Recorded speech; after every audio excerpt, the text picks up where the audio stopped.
একদিন শারমিন ঘুম থেকে উঠে দেখে সে এক অচেনা ঘরে আছে। সে বুঝলো রাহুল হঠাৎ করে তাকে নিজের কাছে নিয়ে এসেছে এবং তার সাথে থাকতে জোর করছে। কয়েকদিন আগে রাহুল শত্রুদের কাছ থেকে পালাতে গিয়ে দুর্ঘটনাবশত শারমিনের দেখা পায়। শারমিন তাকে সাহায্য করেছিল। সেই সময় থেকেই রাহুল শারমিনকে খুব পছন্দ করে ফেলে, কিন্তু শারমিন রাহুলকে ভুল বুঝেছিল এবং দূরে দূরে ছিল। পরের দিন রাহুল শারমিনের কর্মস্থলে গিয়ে দেখা করতে চেয়েছিল, কিন্তু শারমিন ঠান্ডা আচরণ করে। সেই রাতে রাহুল সিদ্ধান্ত নেয় শারমিনকে নিজের কাছে রেখে তার মন জিতবে। সে শারমিনকে অচেতন অবস্থায় খুঁজে পেয়ে বাড়িতে নিয়ে আসে। রাহুল নরম স্বরে শারমিনকে বলে, আমি তোমাকে ভালোভাবে রাখবো, তুমি শুধু আমার কাছে থেকো। কিন্তু শারমিন তাতে রাজি হয়নি। রাহুল শারমিনকে নিজের কাছে রাখতে চেয়ে তার মায়ের ফোন নিজের কাছে নিয়ে নেয়, যাতে সে বাহিরে যোগাযোগ করতে না পারে। পরের দিন শারমিন দুঃসংবাদ পায়, তার পরিবারে এক গুরুতর দুর্ঘটনা ঘটেছে। রাহুল তাকে হাসপাতালে নিয়ে যায়। সেখানে 3 জন প্রাণহানি হওয়া সদস্যের খবর পাওয়া যায়। এই ঘটনায় শারমিন খুব ভেঙে পড়ে এবং রাহুলকে দোষ দেয়। তুমি আমাকে নিজের কাছে এনে রেখেছিলে, তাই আমি বাসায় যোগাযোগ করতে পারিনি। শারমিন যখন অভিযোগ জানাতে যায়, কর্মীরা বলে দুর্ঘটনার রাতের ফুটেজ ক্ষতিগ্রস্ত, তাই প্রমাণ পাওয়া যাচ্ছে না।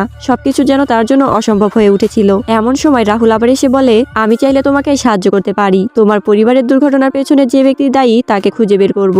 শারমিন তার নিজের কষ্ট চাপা দিয়ে রাহুলের প্রস্তাবে রাজি হয় এবং তার সঙ্গে ফিরে যায়। পরে রাহুল কিছু ভিডিও ও তথ্য জোগাড় করে, কিন্তু সেখানে দেখা যায় দুর্ঘটনার জন্য নাকি শারমিনের বড় ভাইই দায়ী। আসল সত্য লুকিয়ে রাখতে রাহুল ভুলভাবে সাজানো ভিডিও দেখায় এবং শারমিনকে নিজের উপর নির্ভরশীল করে ফেলার চেষ্টা করে। তবুও শারমিনের মন পরিবর্তন হয়নি। সে রাহুলকে নিজের জীবনের মানুষ হিসেবে মেনে নিতে পারেনি। রাহুল নানাভাবে শারমিনকে খুশি করার চেষ্টা করলেও শারমিনের কোনো প্রতিক্রিয়া ছিল না। একদিন রাহুল তার বন্ধুদের সঙ্গে বাহিরে সময় কাটাতে যায়। শারমিন অপছন্দ করলেও সে সেখানে উপস্থিত হয়। তাকে দেখে রাহুলের বন্ধুরা মুগ্ধ হয়ে যায়। আর তখনই রাহুল বুঝতে পারে শারমিন শুধু সুন্দরী নয়, তার ভেতরের সম্মান ও চরিত্র সত্যি দেবীর মতো পবিত্র।